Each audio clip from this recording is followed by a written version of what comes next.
When Augustus became the permanent commissioner of roads in 20 BC, he established the Milarium Aureum, or Golden Milestone, near the Temple of Saturn.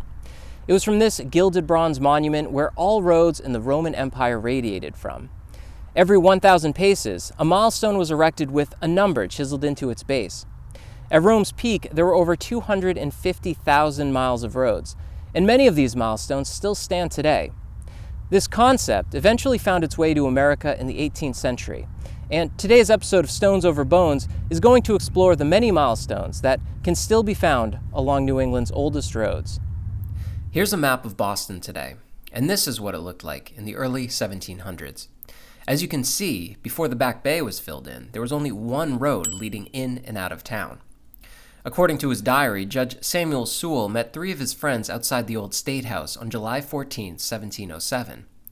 Using a measuring wheel, they journeyed down what is now Washington Street and drove wooden stakes into the ground to mark the first and second mile.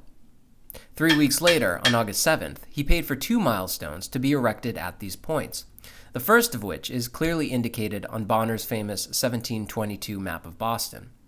Although both of these markers disappeared long ago, the third milestone to be carved in America still exists. This is milestone 33 in Byfield, Massachusetts.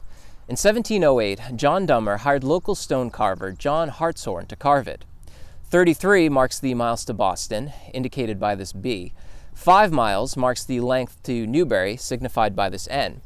They are separated by a vertical and horizontal line, below which appears the date, along with these cryptic double triangles. The stone is positioned logically on the road so that left points to Newbury and right points to Boston. To think that after 312 years, this stone is still outside, providing travelers relatively accurate information, is absolutely remarkable. Like Judge Sewall, John Dummer had the means to finance this project out of his own pocket, and he would go on to commission 3 more milestones along the Bay Road. This is milestone 35, this is milestone 36, and this is milestone 37. Today, many people drive by without even noticing these, but at one point, these stones aided travelers on a day's journey. Dummer's reason for funding these points of reference were not entirely altruistic, however. Erecting these markers on a public road was a good way to promote his prominence in the community, and many milestones that came after these included the name of the person who paid for it. Take, for instance, Paul Dudley, the Attorney General and Chief Justice of Massachusetts, whose initials PD were carved into dozens of milestones like this all along the road to Cambridge and Dedham. Perhaps the most famous of them all is this parting stone, which was carved in 1744. Standing in Elliott Square in Roxbury, this very stone was used to guide William Dawes as he rode out to warn the countryside that the British were marching on April 18, 1775. It's hard to believe that this stone was nearly discarded in the 1900s to make way for a new building. Thankfully, a gentleman from Brookline was passing through who happened to notice the stone in a heap of rubbish.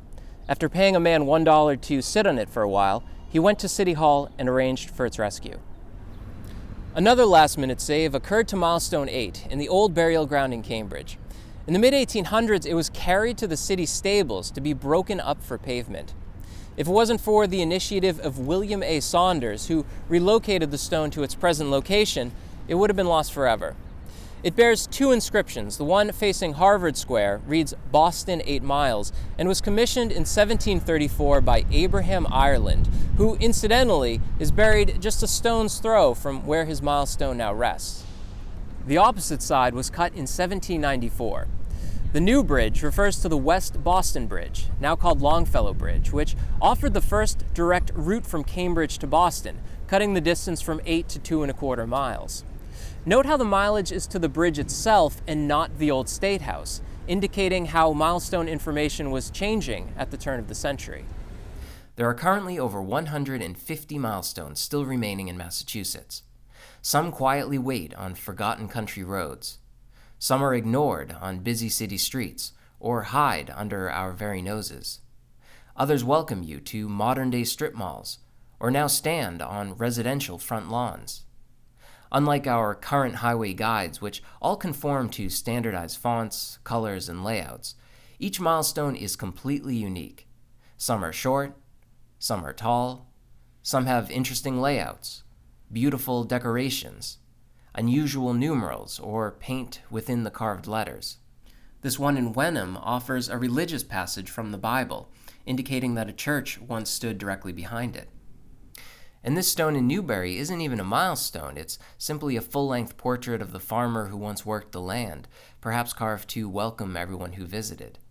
I highly recommend you see these stones in person. It makes for a great road trip scavenger hunt that will lead you down some of the oldest and scenic roads in Massachusetts. The ones leading you outwards in Western Mass are particularly beautiful. I mean, just look at these views. It's fun to think that we're driving along the same roads once traveled only by horseback. Along the way, you'll pass by some incredible examples of New England architecture, as well as some random informative stones as well. This one was out in the middle of nowhere, but the story of Joshua Spooner's murder lives on for all those who pass by. Some of these milestones are hard to find, so I've put together an extensive map that shows all of their locations. Just click the link in the description and Google Maps will tell you how to get there. And if you happen to know of a milestone that isn't listed, just tell me in the comments below and I'll be sure to add it. If you're interested in reading more about this subject, I highly recommend these two books written by Mary and James Gage. Another great resource is the Library of Congress website that archives many photographs of milestones taken for the Historic American Building Survey in the 1940s. So that about covers it. I know these stones weren't above bones this time, but I hope you enjoyed the video nonetheless. Be sure to like, subscribe, and hit those funeral bells for new content. And if you really like what I've been doing, I certainly wouldn't mind a small donation for a cup of coffee while I'm out there filming. Thanks for watching.